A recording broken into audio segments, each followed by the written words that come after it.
Conventional மெத்தட்ல door frames எல்லாம் நம்ம யூஸ்வலா வந்து டீக் வுட் யூஸ் பண்ணுவோம். டீக் வுட்டா? கதவு உடைக்க போறேன். ஏன்னா வந்து அது சென்டிமெண்டா நம்ம அந்த காலத்துல இருந்து வந்து டீக் வுட் தான் யூஸ் பண்ணிடணும். ஏன்னா லாங் லைஃப் கிடைக்கும், கரையா அரைக்காது பர்டிகுலரா. அதே மாதிரி நம்ம மரத்தை நிறைய வெட்ட வேண்டாம்ன்ற ஒரு நல்ல எண்ணத்துல இப்ப என்ன பண்றோம்னா WBC அப்படின்ற ஒரு டோரை வந்து பாத்ரூமுக்கு யூஸ் பண்றோம்.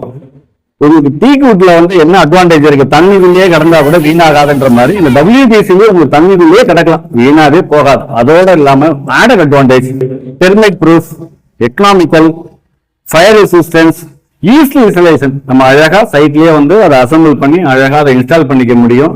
தண்ணிக்குள்ளேயே கிடக்கலாம். பிளாஸ்டிக் மெட்டீரியல் அண்ட் கொஞ்சோன்னு லிட்டில் காஸ்ட்லியா தெரியும். நீங்க வந்து PVC யூஸ் பண்ணோம், அதோட கொஞ்சம் கிராண்டா இருக்கும், கொஞ்சம் காஸ்ட்லியா இருந்தாலும் இந்த மெட்டீரியல் வந்து நவடேஸ் வந்து நம்ம நிறைய யூஸ் பண்ணிட்டு இருக்கோம். Thank you so much.